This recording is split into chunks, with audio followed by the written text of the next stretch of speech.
What's up guys, welcome back to the channel, and last night after finishing watching all the games, I sat down and watched a short documentary on the 1996 NBA Draft called Ready or Not.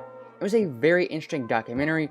It showed the behind the scenes actions of the players, how they felt, the trades, the moves, and just little behind the scenes things you never see when looking at the NBA Draft. Now also in this documentary you had players getting interviewed, and near the end of the documentary you had Allen Iverson make a pretty bold claim saying that that draft class was the best draft class in NBA history.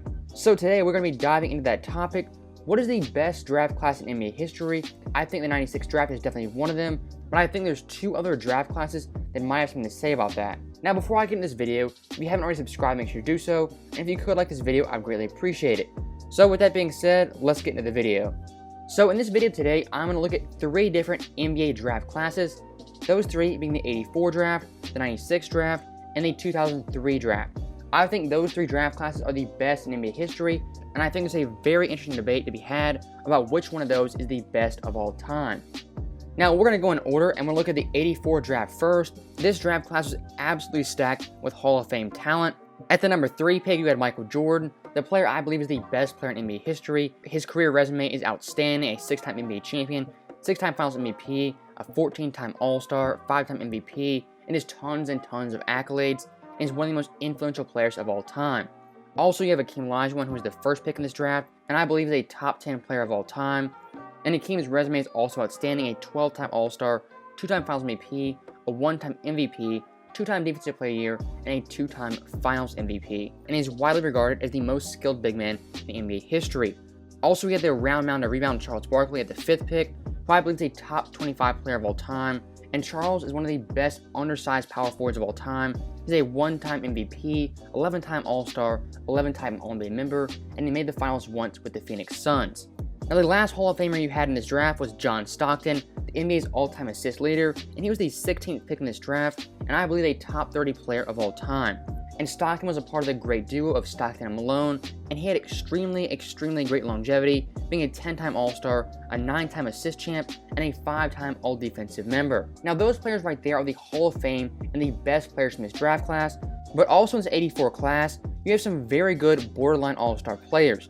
The first one being Alvin Robinson, a 4-time All-Star, 6-time All-Defensive player, and a 1-time Defensive Player of the Year, and he was one of the best perimeter defenders of his time, and in general, one of the best guard defenders in NBA history. Also, you have guys like Otis Thorpe and Kevin Willis, who are 1-time All-Stars and played for a tremendously long time and had great NBA careers. And the last two players I want to note are Sam Perkins and Jerome Kersey, two guys who played on very good teams, and they were very good role players, making a couple of finals, and Sam Perkins in particular was a very good shooter from deep, and in a weird way, kind of ahead of his time. Now, looking at the 84 draft summary, I would say top to bottom, you have 9 players who are great to very good in this draft class. That being Jordan, Hakeem, Barkley, Stockton, Alvin Robinson, Otis Thorpe, Kevin Willis, Sam Perkins, and Jerome Kersey. And if you wanted to describe the 84 draft in one word, I would say superstar. It was absolutely loaded at the front end with 4 future Hall of Famers. Now, looking ahead to the 96 draft, in this draft class, it is extremely deep. Not only do you have great players at the top, you also have very good players at the bottom. And the best player in this draft class was one Kobe Bryant, who was the 13th pick, and in my opinion, a top 5 player of all time. And Kobe's resume is outstanding, in the top 1% of NBA resumes, 18-time All-Star, 12-time All-Defensive, 5-time NBA champion, 2-time Finals MVP, a 1-time MVP. Everyone knows how great Kobe's legacy is and how good his resume is. Also, you have Allen Iverson, who was the first pick in this draft class, and a player I believe is a top 30 player of all time. Iverson was an 11-time All-Star, a 7-time All-NBA member, a 1-time MVP, and a 4-time scoring champ. And looking at both Kobe and Iverson, you can make a very strong compelling argument. Those two players on their own, that makes the 96 draft class the most influential draft class of all time. Also, you have two guys in their own right who are also very influential. The first one being Steve Nash, who was the 15th pick, and I believe a top 35 player of all time. And Nash, in my opinion, doesn't get the credit he deserves for being part of that great Suns team that was really about 10 years ahead of their time. And looking at Nash's resume, he had a 2-time MVP, an 8-time All-Star, 5-time assist champ, and a 7-time All-NBA member. Now, the last superstar player in this draft class was Ray Allen, the 5th pick in this draft class, and a player I believe was roughly a top 70 player of all time. I haven't done my list that far out, but I definitely think Ray is in that category. And looking at his resume, he's a 2-time NBA champion, a 10-time All-Star, a 2-time All-NBA member, and currently the NBA's all-time leader in three-pointers made. And much like Steve Nash, Iverson, and Kobe, Ray Allen was also super influential for his time. He was shooting 7 threes a game in the 2000s when no other player was really doing that, and is one of the greatest marksmen in NBA history. So that right there was kind of the A tier for this draft class, but looking below this at the B tier of this draft class, you also have some players who were extremely good in their primes.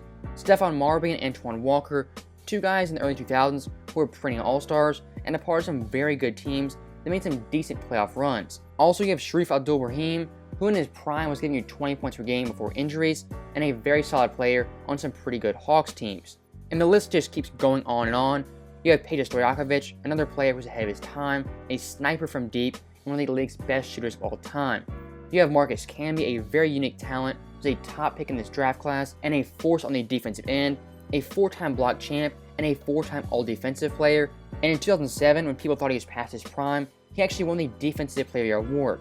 Also in this draft class, you have Jermaine O'Neal, a player who took a while to develop, but in his prime was one of the best power forward/centers in the entire league. You have Big Z, who spent the majority of his career with the Cavaliers, and made a couple of All-Star appearances, and a very solid big before injuries. And also you have Derek Fisher and Kerry Kittles. So in summary, look at the 96 draft class. You had Kobe, Allen Iverson, Steve Nash, Ray Allen, Stephon Marbury, Antoine Walker, Shareef Abdur-Rahim, Peja Stojakovic, Marcus Camby, Jermaine O'Neal, Derek Fisher, Zenon Jagauskas, and Kerry Kittles. Now last but not least, let's look at the 03 draft class, also one of the most superstar-packed drafts of all time. In this draft, you had LeBron James, who was the first pick, and in my opinion, a top 3 player of all time. And LeBron's resume is still expanding 18 years in. He's a 17-time All-Star, a 4-time champion, a 4-time Finals MVP, and arguably has the best longevity in NBA history.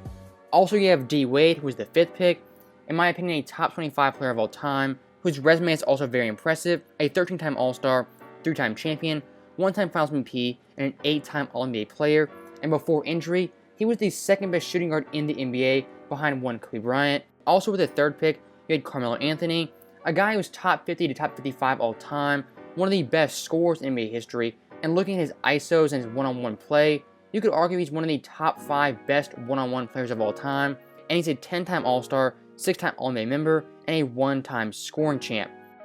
Now the last player in this superstar bunch, you have Chris Bosh, who was the 4th pick, and in NBA history, a top 75-ish player. Bosh in his prime at worst was a top 3 power forward, and one of the top 25 players in the league. He was a 2-time NBA champion, 11-time All-Star, and a 1-time All-NBA player. So when looking at the A-tier players, this is a very loaded list with guys who are first ballot Hall of Famers. Now also in this 03 draft class, you have some pretty good role players or French All-Stars.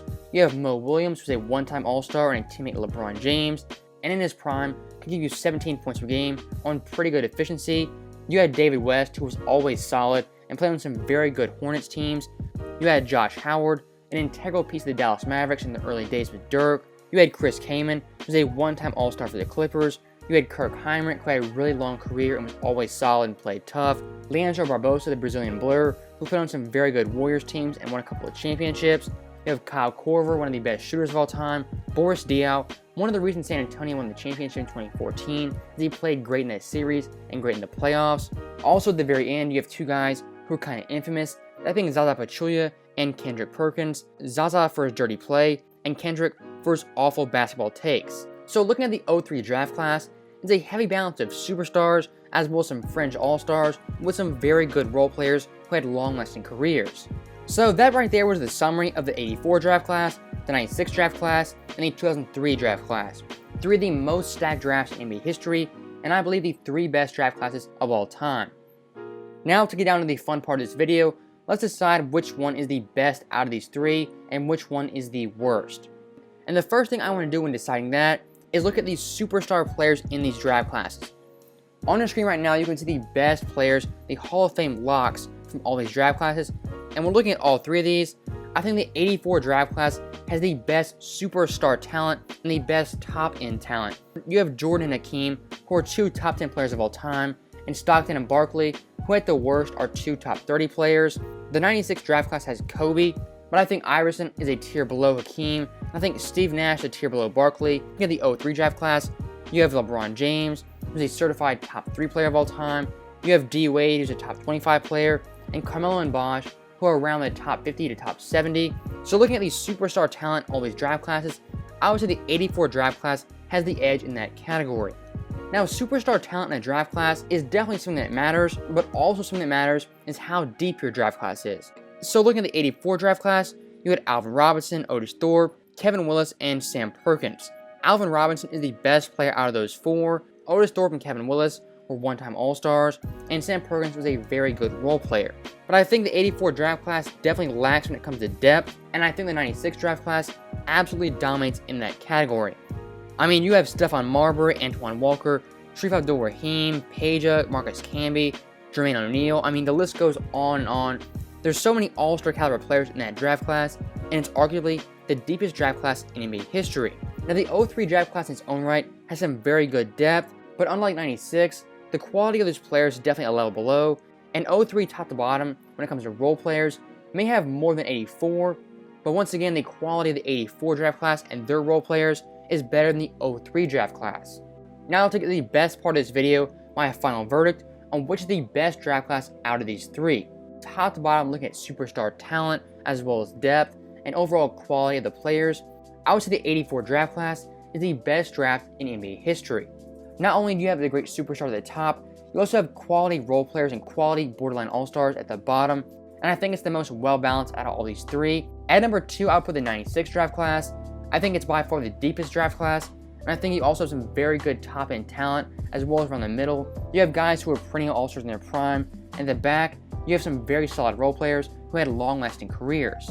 Now, the 03 draft class, I ranked at number 3, and that's not an insult to this draft class, but I think it was so top-heavy, and at the back end, it really got a lot weaker. So that right there is my rankings of the 3 best draft classes in NBA history. I would go 84, 96, and 03 in that order. So that is the end of the video. Let me know what you guys thought. Which draft class do you think is the best in NBA history? Do you think 96, 03, or 84? You guys know my thoughts, and let me know in the comments what you think. So with that being said, thank you guys for watching. I'll see you guys next time.